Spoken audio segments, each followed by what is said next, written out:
రీసెంట్‌గా ఒక culture start అయింది. Online arrest. హ్మ్.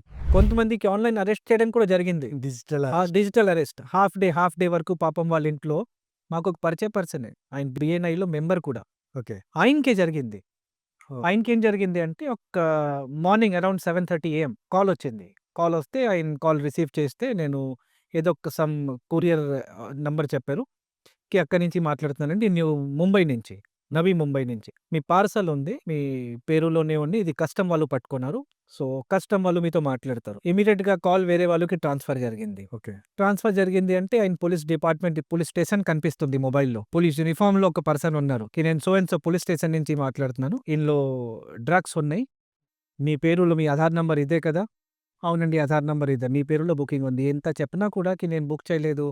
నా చేతి లేదు ఇందులో. లేదండి మీదే బుకింగ్స్ ఉన్నాయి. సో, ఇమ్మీడియేట్‌గా మీరు లోకల్ పోలీస్ వాళ్ళొచ్చి మీకు అరెస్ట్ చేసుకుంటారు. You are now digital arrest. మీరు మీ ల్యాప్‌టాప్ ఓపెన్ చేయండి. ఈ స్కైప్ ఓపెన్ చేసి ల్యాప్‌టాప్ ఫ్రంట్‌లోనే కూర్చోవాలి. మీరు కదిలితే ఇమ్మీడియేట్‌గా పోలీస్ వాళ్ళు మీ ఇంటికి వచ్చి అరెస్ట్ చేసుకుంటారు. భయపెట్టేసి వాళ్ళకి తర్వాత డిమాండ్ చేయడాన్ని స్టార్ట్ చేస్తారు. మీరు ఇమ్మీడియేట్‌గా యాంటిసిపేటిక్ బెయిల్ తీసుకోవాలి. అబ్బా! ఇమ్మీడియేట్‌గా వాళ్ళే ఒక అడ్వొకేట్‌కి కాల్ ట్రాన్స్‌ఫర్ చేస్తారు పోలీస్ స్టేషన్ నుంచి. ఓకే. లేదు మీరు మంచి వ్యక్తి మాకు అర్థమైంది. బట్ అలా ప్రాబ్లమ్ ఉంది అండి. తర్వాత ఏంటంటే ఆ అడ్వొకేట్ ఏంటంటే యాంటిసిపేట్ బిల్‌కి ఒక 2,00,000 ఖర్చవుతుంది. ఓకే. లేకపోతే మీరు ముంబై రావాలి. ఇక్కడొచ్చి మీరు బెయిల్ అప్లై చేసుకోవాలి. ఎక్కడి నుంచి చేసుకోవాలి అంటే 2,00,000 ఖర్చవుతుంది. సో, జనరల్‌గా వాళ్ళేంటారు మా అకౌంట్‌లో అమౌంట్ ఎంత లేదు. మీ అకౌంట్‌లో ఎంత అమౌంట్ ఉంది వాళ్ళకి ఆల్రెడీ తెలుసు. ఎనీ బ్యాంక్‌లో అమౌంట్ ఉంది వాళ్ళు కూడా తెలుసు. వాళ్ళే చెప్పేసారు. ఐసీసీ బ్యాంక్‌లో మీకు 1,48,000 ఉంది. ఆయన షాక్ అయిపోయారు. యెస్. సో, అలాంటి మొత్తం డీటెయిల్ మీది మా దగ్గర ఉంది అండి. మీ బ్యాంక్ అకౌంట్స్ కూడా ఫీజ్ చేసే ఉంది. మీరు బ్యాంక్ అకౌంట్ కూడా మీది ఫీజ్ అయిపోయింది.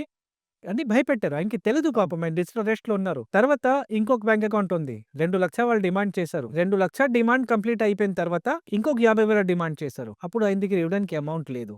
సో, నువ్వు వేరే ఫ్రెండ్స్‌తో అడిగేసి మాకు ట్రాన్స్‌ఫర్ చెయ్యి వాళ్ళు డిసైడ్ చేశారు. దెన్ ఆయనకి ఆలోచన వచ్చింది. నేను ట్రాప్‌లో పడిపోయాను. ఇమ్మీడియేట్‌గా ఆయన డిస్కనెక్ట్ చేసి మాకు ఫోను చేశారు. నేను ఒకటే అడిగాను. మీరు ట్రాన్సాక్షన్ చేశారు. అంటే బ్యాంక్ కూడా వాళ్ళు ఇమ్మీడియేట్‌గా అమౌంట్ ట్రాన్స్‌ఫర్ కోసం 2,00,000 అప్లై చేస్తే బ్యాంక్ నుంచి కాలొచ్చింది. ఓకే. ట్రాన్సాక్షన్ మీదేనా కాదా? ఆయన ఆథరైజేషన్ బ్యాంక్‌కిచ్చారు. బ్యాంక్ నుంచి అమౌంట్ ట్రాన్స్‌ఫర్ అయిపోయింది. సో, బ్యాంక్‌ది ఫాల్ట్ కాదు.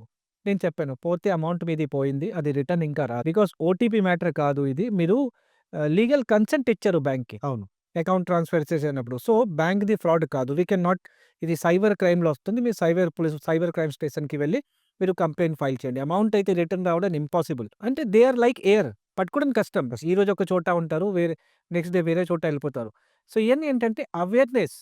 ఆన్‌లైన్ ఫైట్‌తో మన అవేర్‌నెస్ ఉండాలి. ప్లస్ ఇలాంటి ఏదైనా జరిగింది అయితే ఇమ్మీడియేట్‌గా 1930కి ఫోన్ చేసి సైబర్ క్రైమ్ మాకు ప్రాబ్లమ్ జరిగింది అలా రిజిస్టర్ చేయాలి. అండ్ నియరెస్ట్ సైబర్ క్రైమ్ ఆఫీస్‌కి వెళ్లి కంప్లెయింట్ కూడా ఫైల్ చేయాలి.